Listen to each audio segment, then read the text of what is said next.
Hi everyone, it's Katja. Today we are looking at books set in and around bookshops. So how come? Well, I think that in this digital age where everything moves so quickly, bookshops are one of the few places where time still seems to slow down. A bookshop is a place where we allow ourselves time to discover new worlds. And when you find people browsing through the books, or for me anyway, we're looking for something that resonates and feels like we've discovered parts of our hidden selves in the pages of a book. This is an image of my first ever bookshop, a central bookshop in Malawi, a country nicknamed the warm heart of Africa. This was my experience from ages 6 to 20 and one of my favorite places to be. The owner, Mr. Sakrani, didn't fit the stereotype of a bookseller like the one in Black Books. He was anything but grouchy. He was so nurturing of people who were interested in books, and he would encourage that love of books. And I remember his wife Marguerite as well being warm and helpful. It had such a cozy vibe, and that only became more pronounced in my late teens when a new business set up premises within it, an independently run cafe, and it was just perfect. It's not a surprise that with the lure of these spaces and the lives they touch, that bookshops can form the heart of a really remarkable story, often weaving tales of transformation, adventure, and the unbreakable bond between us and the written word.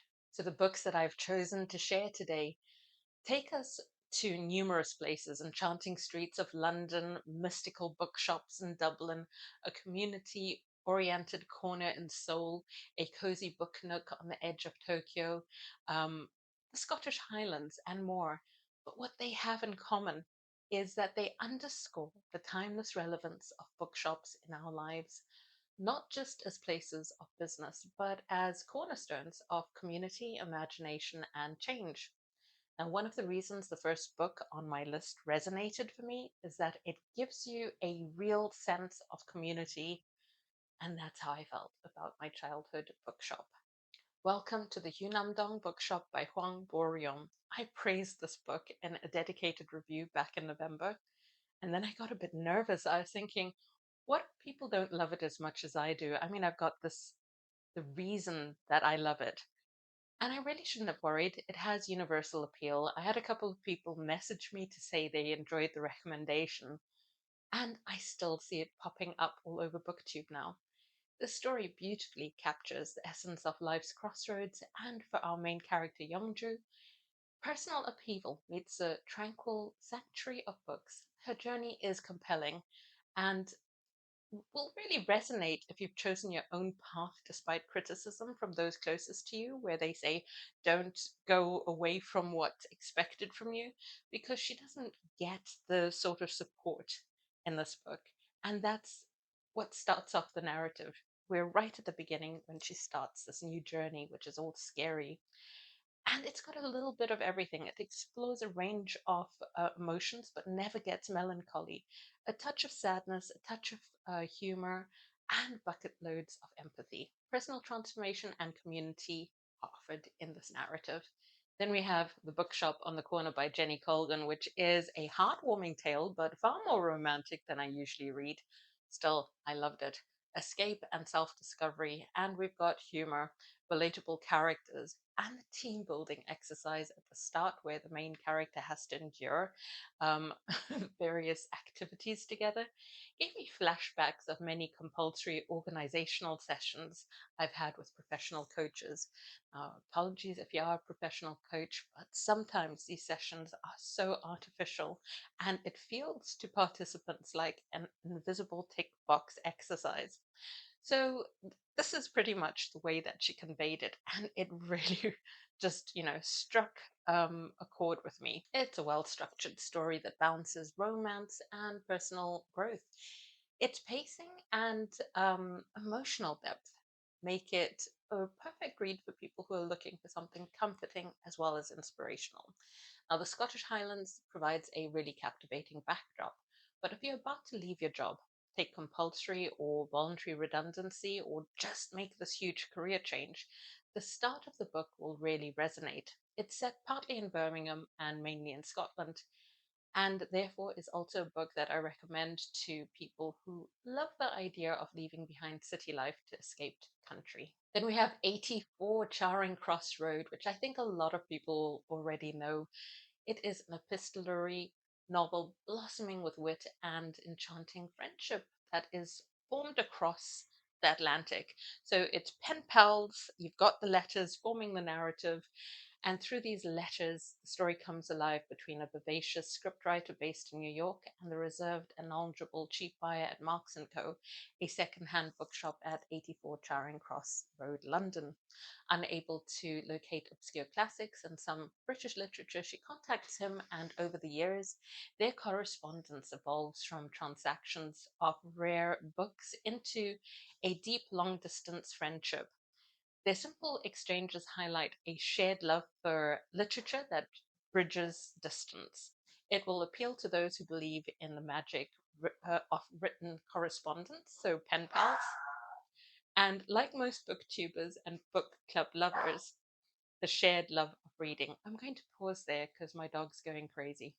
Days at the Morisaki bookshop. My book club loved this book last year. I think it was summer we read it.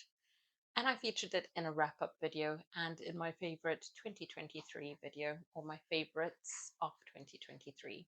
It offers a gentle exploration of healing and connection through the lens of a 20-something-year-old woman going through a transformational stage of life.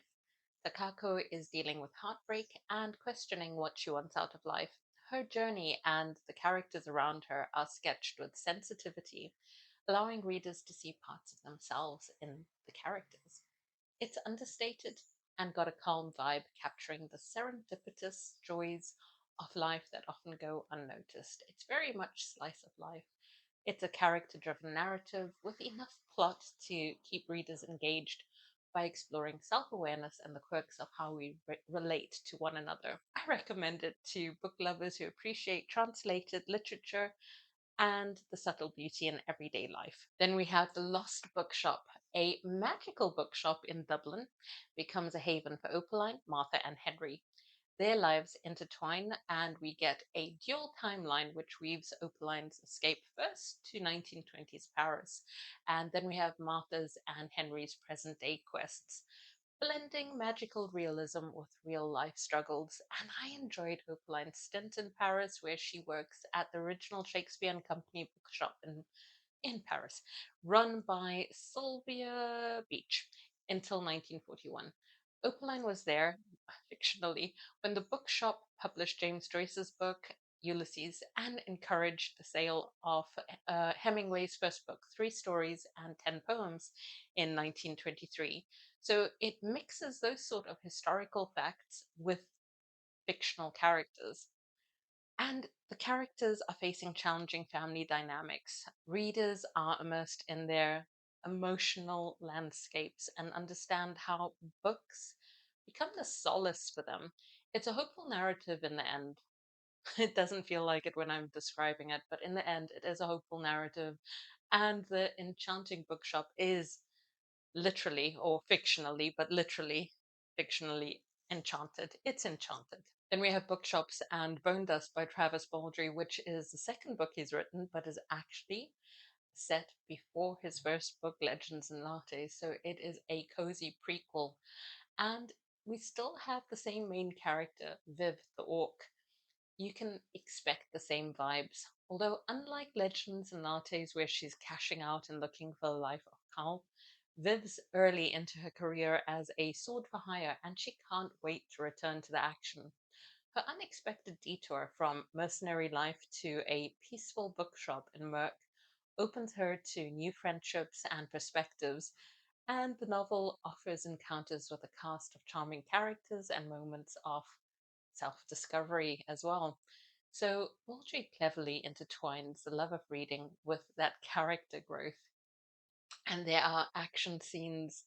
So, it's got a good pace between action and reflection and is just generally a delightful read. Then we have the Katja Safe books, set in Natsuki Books, a tiny second-hand bookshop on the edge of a small town in Japan. It is a charming, whimsical tale that I think a lot of book lovers will enjoy. It has a very laid back feel, though, so be mindful of that. We follow high school student Rintaro and a talking cat on a magical adventure to save mistreated books. Now, it is a love letter to literature and a call to action against the commodification of books. And my friend felt a little bit called out about their book hoarding because there's a scene where the cat and Rintaro come across someone who prides themselves on book collecting. I will say no more on that, but keep that in mind. It's got the contemplative vibe of The Little Prince, but I don't think it will achieve that sort of renown. And if I have a criticism, I wish that they had actually included Japanese books and authors. They did actually focus more on European and American literature. Then we have the Left Handed Booksellers of London, where Garth next crafts an enchanting world with booksellers who wield magical powers to balance the mythic and the human. Set in 1980s London, the story follows Susan, a young woman searching for her father's identity, and she stumbles upon Merlin, a left handed bookseller who can use magic for protection. Together, they embark on a thrilling adventure through a hidden magical society. Now, Nix masterfully blends urban fantasy with a love letter to the power of books and those who sell them, creating a captivating narrative that is both a mystery and a celebration of books. I especially love the 80s vibe and the instantly recognizable orange spines of vintage penguin books that are described as Susan walks into Merlin's bookshop. Then we have Almond by Won-pyung Sohn and translated by Sandy Joseon Lee, which unfolds the poignant journey of Yunjae, a boy or young man who lives with alexithymia, a condition impairing his ability to feel emotions deeply. Amidst his quest for self discovery and forming connections, his mother's bookshop emerges as a really good backdrop. The shop is a testament to his mother's connection to books and her method of sharing stories, given her reluctance to pen her own story due to what she says are indelible scars. The way she describes it is writing would mean she'd have to sell her own life, and she didn't have the confidence to do that, leading her to sell other people's stories instead. Now, I'll focus on the mother because she forms a tiny part of the story. The main story focuses on him and a boy in his class, whereas the mother has helped shape his outlook on life, and she is a book lover who runs a secondhand bookstore. Thanks to his mum's extensive reading, Yunjae got an early diagnosis, and from books, she's seen how scientists don't always consider the person behind the condition and decides early on not to have blind faith in doctors who might see her son as an interesting specimen rather than an individual. While the main focus of Almond navigates through themes of trauma, healing, and relationships, the backdrop speaks of the silent power of books. Then we have the never-ending story by Michael Ende, which captivates from the start. It begins in a dimly lit bookshop where young Bastian discovers the tome that will whisk him away to the world of Fantastica. Although we don't stay in the bookshop, it and the book are pivotal. The book beautifully interlaces the essence of escapism with the transformative power of storytelling, echoing the themes found in the heart of every book lover's journey. And I've just realized I said transformative again. Anyway, as Bastian reads on, he and the reader delve deeper into the adventure, reflecting courage, loss, and the significance of dreams. The narrative transitions between Bastian's reality and the magical realm that he explores, and it is a reminder of how books serve as gateways to the extraordinary, bridging the mundane with the mystical. The book was actually published 2 months before I was born in 1979, but after I discovered it in the 1990s, I soon discovered the film, and I was surprised as an adult to find out that the author, Michael Ende, hated the movie because I loved it as a teenager. The film covers the first part of the book, my favorite part. I found the second part of the book less compelling, probably because I got irritated with the main character's behavior in that second part. There you have it. Those are my top picks for books set in and around bookshops. Do any of these titles match your favorites, or do you have recommendations for me? I'm really eager to hear about the bookshop themed books you found memorable and which ones you're excited to dive into next.